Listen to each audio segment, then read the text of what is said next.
एक सीधा जनरल सा सवाल पूछता हूं सर, 8वें वेतन आयोग से आप किस किन चीजों में परिवर्तन देखते हैं जो चेंज बड़ा विजिबल दिखेगा? जैसे आपने कहा ना कि टैक्स स्लैब इस तरीके से बढ़ा देना चाहिए, महंगाई में 100% इजाफा हुआ है।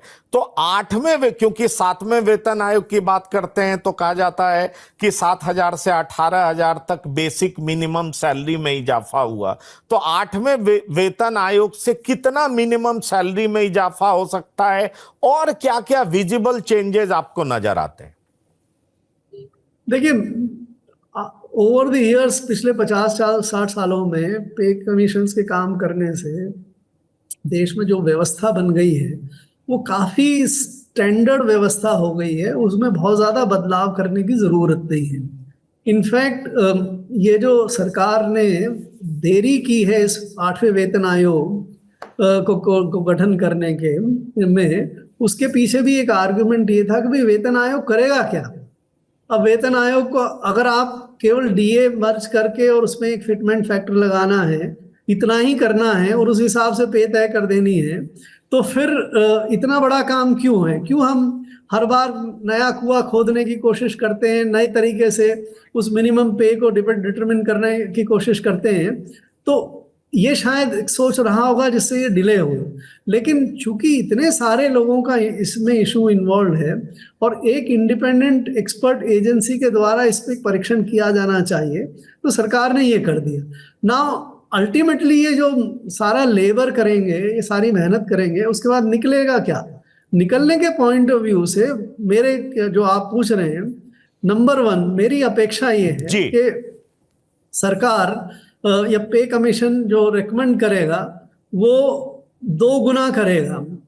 तो 18,000 की जो मिनिमम पे है वो 35,000 से 36,000 रुपए के बीच में तय होगी, ऐसा मेरा मानना है। Yes sir. दूसरा, सरकार ये पे कमीशन अलाउंसेस में कोई परिवर्तन नहीं करेगा और कोई परिवर्तन करने की जरूरत भी नहीं है, क्योंकि डीए का अपना एक फॉर्मूला है। उसके बाद 1 जनवरी 2026 से जितना भी कंज्यूमर प्राइस इंडेक्स में बढ़ोतरी होगी उस प्रोपोर्शन में डीए फिर बढ़ने लग जाएगा। उसमें पे कमीशन को कुछ करने की जरूरत नहीं है। बाकी जो और अलाउंसेस हैं, महंगाई भत्ता वगैरह, इस पे भी चर्चा हो रही है सर। ये मैं बता रहा हूँ, महंगाई भत्ते में कोई चर्चा करने की जरूरत नहीं है।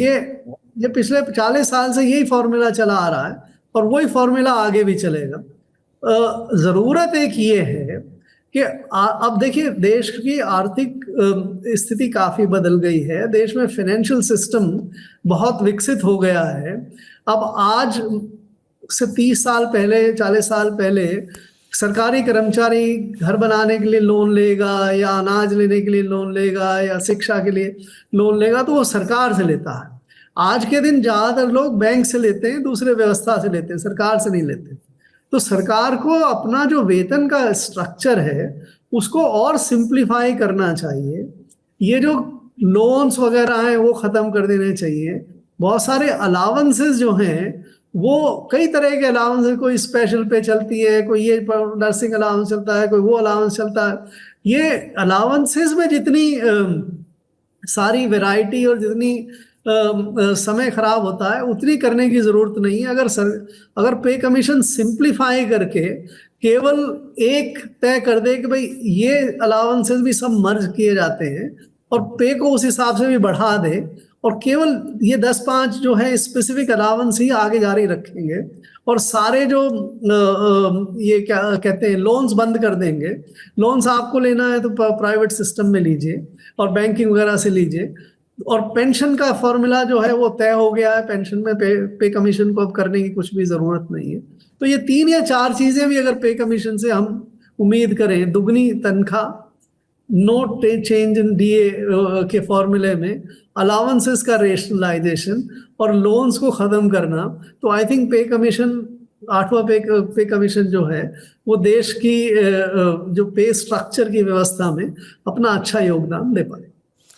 सर, आपने बहुत ही सरल तरीके से सब कुछ समझाया। मैं चाहूंगा आपको, आपने जितनी भी बातें की, हमारे दर्शक निश्चित तौर पर बहुत लाभान्वित होंगे, क्योंकि 8वें वेतन आयोग को लेकर के बहुत सारी भ्रांतियां भी हैं और खास तौर पर अलग अलग सेक्टर में क्या होना चाहिए। मैंने रेलवे को लेकर के बहुत सारे सवाल आपसे किए, आपने बहुत साफ तरीके से कहा कि ये सारे जो अलाउंसेस हैं वो रेलवे को तय करना है। जैसे मैंने नाइट ड्यूटी अलाउंसेस के बारे में बात की, क्योंकि उसकी चर्चा भी बहुत होती रही। आपने ये भी बताया कि किसी भी सेक्टर के लिए टैक्स स्लैब अलग कैसे हो सकता है, ये बिल्कुल जस्टिफाइड नहीं होगा।